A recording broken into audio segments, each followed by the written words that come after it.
Hi friends, the Suresh. మీరు చూస్తున్నది knowledge is power. ఈరోజు మన వీడియోలో ఈ యొక్క అకౌంటింగ్ టర్మ్స్ గురించి అయితే మీకు ఎక్స్ప్లెయిన్ చేస్తానండి. నా యొక్క లాస్ట్ వీడియోలో మీకు నేను కొన్ని అకౌంటింగ్ టర్మ్స్ గురించి ఎక్స్ప్లెయిన్ చేశాను. ఒకవేళ ఆ వీడియో ఎవరైనా చూడకపోతే డిస్క్రిప్షన్లో లింక్ ఇస్తానండి, ఖచ్చితంగా వాచ్ చేయండి. ఇంకెందుకు ఆలస్యం, మన వీడియోకి వెళ్ళిపోదాం.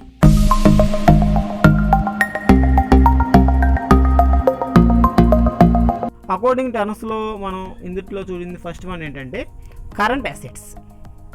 సో జనరల్గా ఈ యొక్క కరెంట్ అసెట్స్ అనేవి మనకి బ్యాలెన్స్ షీట్లో అసెట్స్ అని కనపడుతూ ఉంటాయి. ఇక్కడ మనకి కరెంట్ అసెట్స్ అంటే ఏంటంటే విత్ ఇన్ 1 ఇయర్లో మనం ఏ అసెట్ని అయితే క్యాష్లోకి కన్వర్ట్ చేయగలమో ఆ అసెట్ని కరెంట్ అసెట్ అని పిలవాలి. The asset which are converted into cash within 1 year.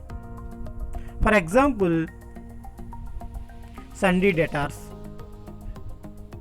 closing stock, bills receivable, cash at bank, cash in hand.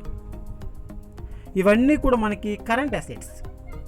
ఒకసారి మీరు గమనించినట్లయితే ఇవన్నీ కూడా మనం విత్ ఇన్ 1 ఇయర్లో క్యాష్లో కన్వర్ట్ చేయగలం.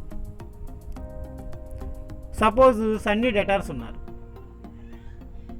జనరల్గా మనం విత్ ఇన్ 1 ఇయర్లో వాళ్ళ దగ్గర నుంచి మనం పేమెంట్ని తీసుకోగలం. 1 ఇయర్ దాటిపోయిందంటే జనరల్గా వాటిని మనం బ్యాడ్ డెట్స్ అంటాం. అమౌంట్ ఇవ్వకపోతే ఖచ్చితంగా మనం 1 ఇయర్లో కల్లా తీసుకుంటాం. సో అందుకే వాళ్ళు ఏమయ్యారంటే మనకి కరెంట్ అసెట్స్ అయ్యారు. అదేవిధంగా స్టాక్, మనం మిగిలిపోయిన స్టాక్ని విత్ ఇన్ 1 ఇయర్లో అమ్మేస్తాం. అలాగే బిల్స్ రిసీవబుల్, ఇవన్నీ కూడా. అలాగే క్యాష్ అట్ బ్యాంక్.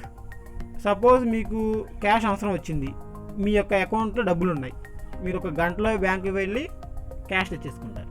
అంటే మనం విత్ ఇన్ 1 ఇయర్లో కన్వర్ట్ చేయగలుగుతున్నాంగా. సో ఇలా ఇవన్నీ కూడా మనకి కరెంట్ అసెట్స్ అవుతాయి.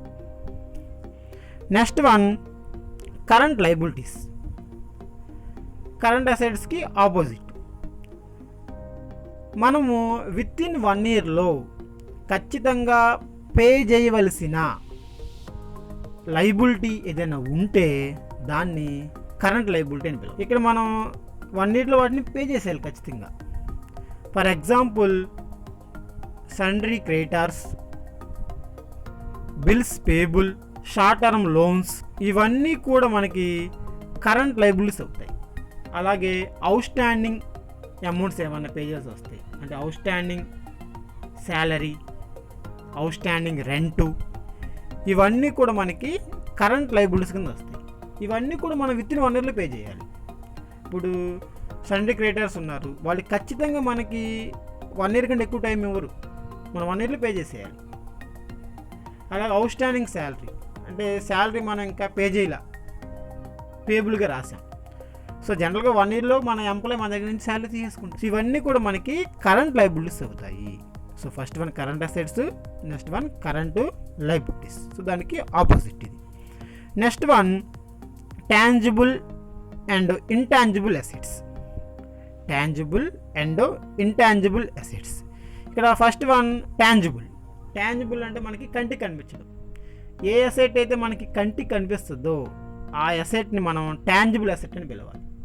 For example, furniture, machinery, land and buildings, ఇవన్నీ కూడా మనకి టాంజిబుల్ అసెట్స్ కింద వస్తాయి. Next one intangible assets. So ఇవి మనకి కంటికి కనిపించవు. ఎగ్జాంపుల్ ఏంటంటే goodwill, copyrights, trademarks, ఇవన్నీ కూడా మనకి కంటికి కనిపించని ఆస్తే. సో ఇక్కడ టాంజిబుల్లో ఉండే కూడా మనకి అసెట్టే, అదే ఇంటాంజిబుల్లోకి ఉండేవి కూడా అసెట్సే. ఓకేనా. ఇవి మనకి కంటికి కనిపిస్తాయి కాబట్టి టాంజిబుల్ అసెట్స్ అని పిలుస్తున్నాము. ఇవి మనకి కంటికి కనిపించవు కాబట్టి ఇంటాంజిబుల్ అసెట్స్ అని పిలవాలి. Next one bills receivable. జనరల్గా బిల్స్ రిసీవబుల్ అంటే ఏంటంటే, సపోజ్ మనము సరుకుని క్రెడిట్కి అమ్మాం. క్రెడిట్కి అమ్మినప్పుడు ఎవరికైతే మనం క్రెడిట్కి అమ్ముతామో వాడిని మనం జనరల్గా సన్డ్రీ డెటార్స్ అని పిలుస్తాం. సరుకుని క్రెడిట్కి అమ్మినప్పుడు మనకి పేమెంట్ అనేది వెంటనే రాదు. ఈలోపు మనం ఏం చేస్తామంటే ఒక బిల్ రాసి అతనికి పంపిస్తాం. ఎవరికైతే సరుకు అమ్మారో, ఎవరైతే సరుకు తీసుకున్నారో క్రెడిట్కి, అతను పంపిస్తాం. అతను ఆ బిల్లు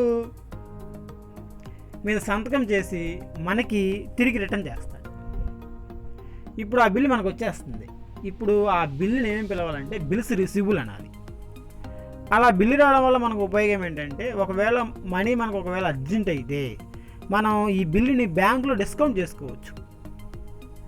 బ్యాంక్ వెళ్ళి ఆ బిల్లు మనం బ్యాంకులో సబ్మిట్ చేస్తే వాళ్ళు మనకి మనీ ఇస్తారు. వాళ్ళు డిస్కౌంట్ ఛార్జెస్ కింద కొంత అమౌంట్ కట్ చేసుకుంటారు. సపోజ్ మీరు ఒక 20,000 సరికి అమ్మారనుకోండి, మీకు బ్యాంక్ వెళ్తే 20,000 రావు. డిస్కౌంట్ కింద ఒక 1,000 రూపాయలు 2,000 కట్ చేసుకుని మీకు 18,000 ఇస్తారు. ఓకేనా. ఇప్పుడు ఆ బిల్లు మీకు వస్తుంది కాబట్టి ఆ బిల్లు ఏమంటారంటే బిల్స్ రిసీవబుల్ అని పిలుస్తారు. Next one bills payable. Bills రిసీవబుల్కి ఆపోజిట్ బిల్స్ పేబుల్ అండి. ఇప్పుడు మీకు బిల్లు వస్తుంది కాబట్టి అది మీకు బిల్స్ రిసీవబుల్ అయింది. ఎప్పుడైతే మీ దగ్గర సరుకుని అడుగు తీసుకెళ్ళి ఆ బిల్లు మీద సంతకం చేసి మీకు పంపిస్తాడో అతను తన పుస్తకాల్లో బిల్స్ పేబుల్ అని రాసుకుంటాడు. బిల్స్ పేబుల్ అని రాసుకుంటాడు. జనరల్గా బిల్స్ రిసీవబుల్ అనేది అసెట్ అవుతుంది, బిల్స్ పేబుల్ అనేది లయబిలిటీ అవుతుంది. Next one good will.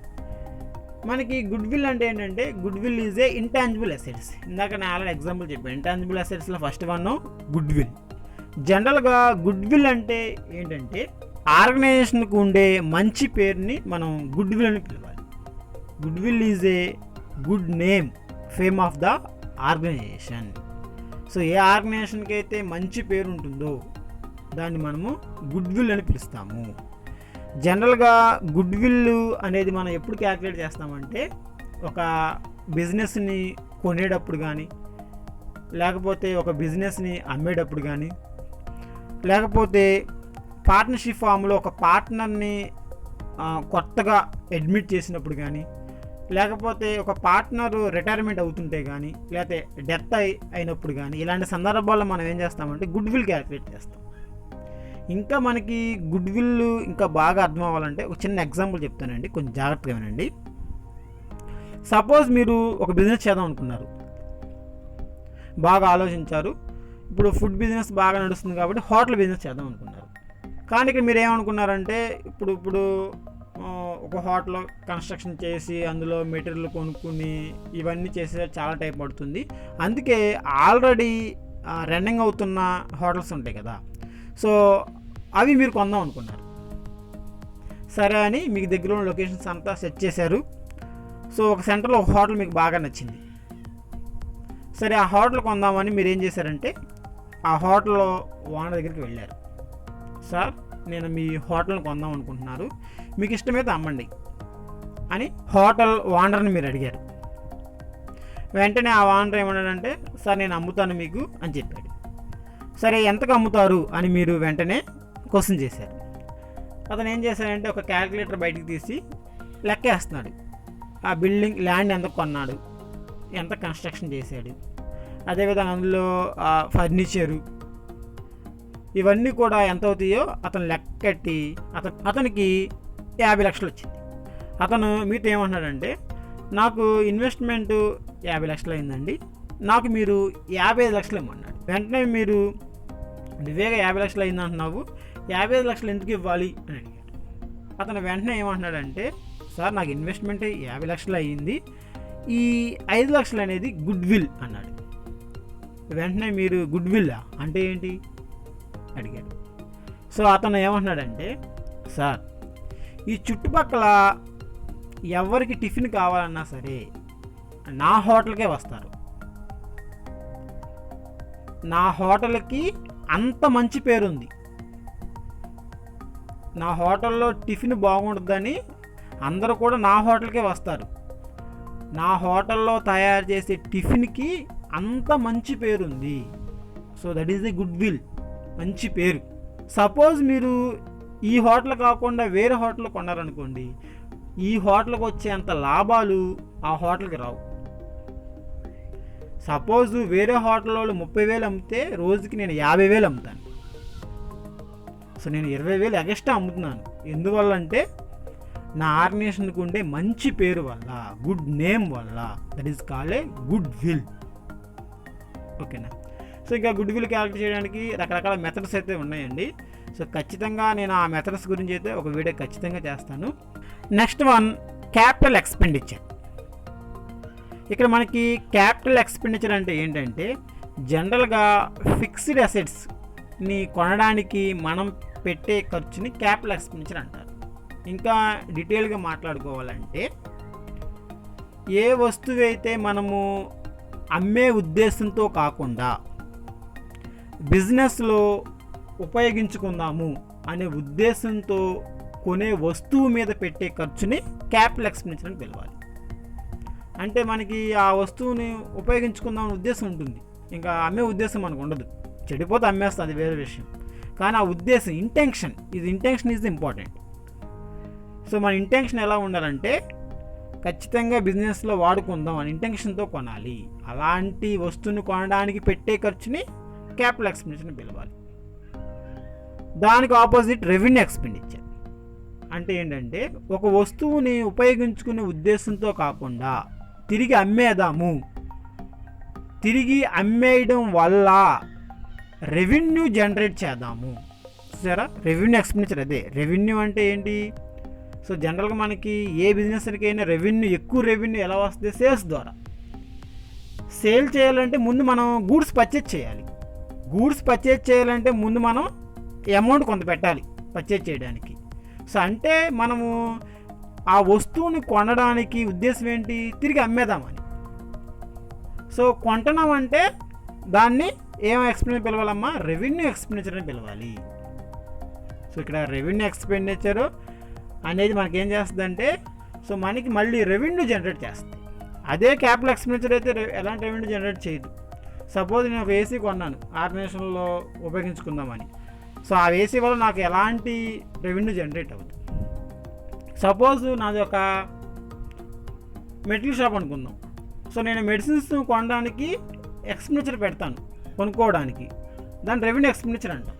మళ్ళీ నేను మెడిసిన్స్ అమ్మేస్తే నాకు అమౌంట్ వస్తుంది.